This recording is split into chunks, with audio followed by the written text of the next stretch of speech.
आप देख रहे हैं खबरदार और अब बात वैक्सीनेशन प्रोग्राम की। देश में अब तक करीब 24 करोड़ लोगों को वैक्सीन की डोज लगी है। इनमें 4 करोड़ 63 लाख को वैक्सीन की दोनों डोज लग चुकी हैं। यह आंकड़ा देश के कुल जनसंख्या का 3.4% है, यानी वैक्सीनेशन की ये रफ्तार कम है। इस बीच दुनिया के कई देशों ने एक ही वैक्सीन की 2 खुराकों की बजाय 2 अलग अलग वैक्सीन लगाने पर शोध शुरू कर दिया है। कुछ वैज्ञानिक दावा करते हैं कि यह सेफ है और इससे ज्यादा इम्यूनिटी हासिल हो सकती है, लेकिन इन दावों पर वैज्ञानिक रूप से पूरा आकलन अभी नहीं हो पाया है। अगर भारत के संदर्भ में इन नई स्टडी को समझें तो सवाल यह है कि क्या भारत में 2 अलग अलग डोज की वैक्सीन लगाने से वैक्सीनेशन प्रोग्राम में कुछ तेजी आ सकती है? अगर हां, तो अब तक इस पर कोई रिसर्च क्यों नहीं शुरू हुई? क्योंकि बिना किसी रिसर्च किए, बिना कोई अध्ययन किए यह कहा जा रहा है कि अगर दूसरी डोज किसी दूसरी वैक्सीन की लग गई तो कोई दिक्कत नहीं।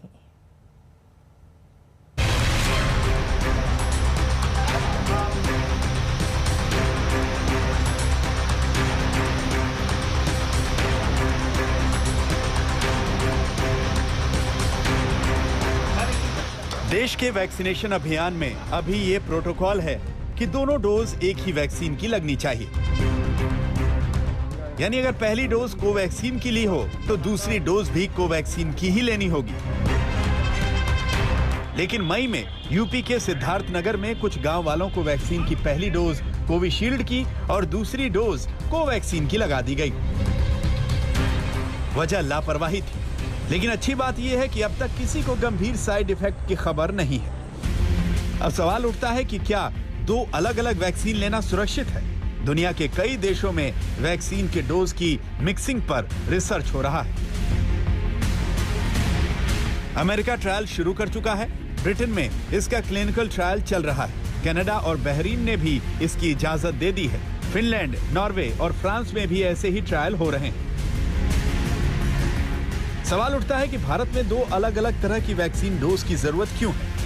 इसका जवाब उस कड़वे सच से मिलेगा जिसमें भारत दुनिया का सबसे बड़ा वैक्सीन उत्पादक देश होने के बावजूद कोरोना वैक्सीन की जबरदस्त किल्लत से जूझ रहा है। लोगों को वैक्सीन के लिए स्लॉट नहीं मिलते।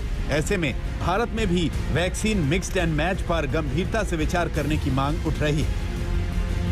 27 मई को नीति आयोग के सदस्य वीके पॉल ने कहा था कि वैक्सीन की अलग अलग डोज से कोई दिक्कत नहीं और वो खुद इस पर ट्रायल का विचार कर रहे हैं।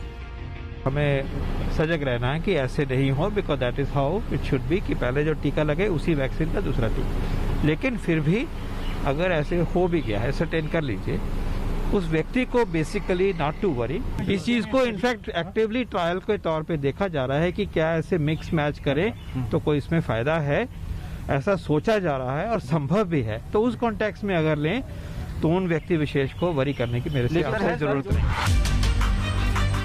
सरकार के एक्सपर्ट की बात आपने सुनी, लेकिन जब तक ट्रायल नहीं होता, जब तक नतीजे नहीं आते, तब तक अलग अलग डोज से दिक्कत ना होने की बात बिना सबूत के कैसे कही जा सकती है?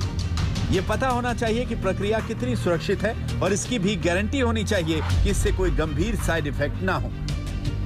लेकिन मेडिकल एक्सपर्ट्स की राय भी समझनी चाहिए। इस तरह की रिसर्चेस चल रही हैं कि 2 वैक्सीन के कॉम्बिनेशन से क्या हम बेहतर इम्यून रिस्पॉन्स जनरेट कर सकते हैं। इसकी थ्योरेटिकल पॉसिबिलिटी काफी ज्यादा है और जो प्रिलिमिनरी डाटा हमें यूरोप के देशों से मिल रहा है, यूएस से मिल रहा है, इसमें हमने देखा जब 2 वैक्सीन के कॉम्बिनेशन को यूज किया जा रहा है तो पेशेंट का इम्यून रिस्पॉन्स बेहतर है। पेशेंट में कोविड वायरस से लड़ने की ज्यादा क्षमता है। ये आशा की जा रही है कि बीमारी को रोकने में भी ये अच्छा काम करेंगे।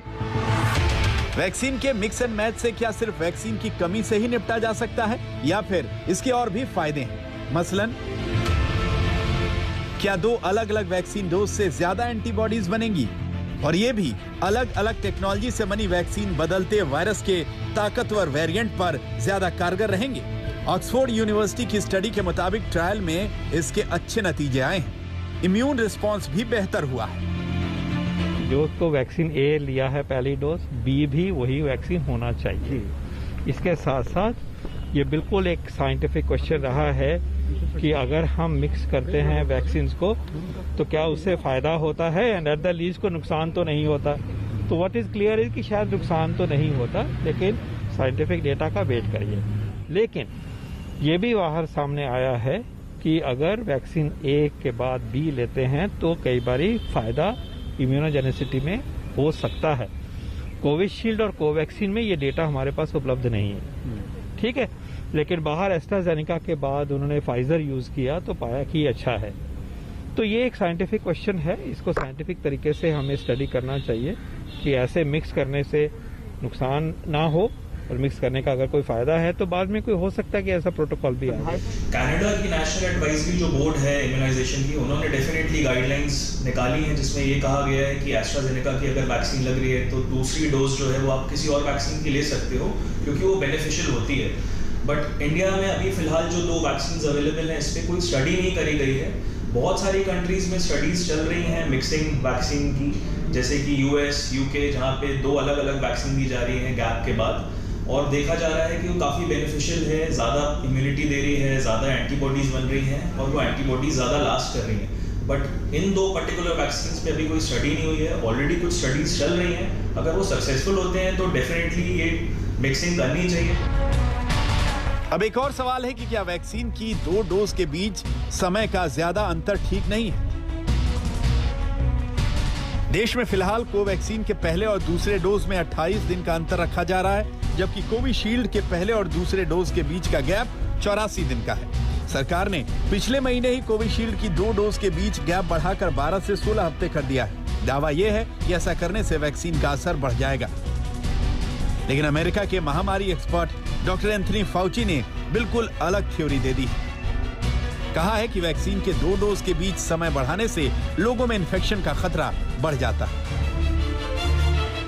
अमेरिका के डॉक्टर एंथनी फाउची का मानना है कि 2 डोज के बीच में गैप बड़ा होने से संक्रमण का डर बना रहता है।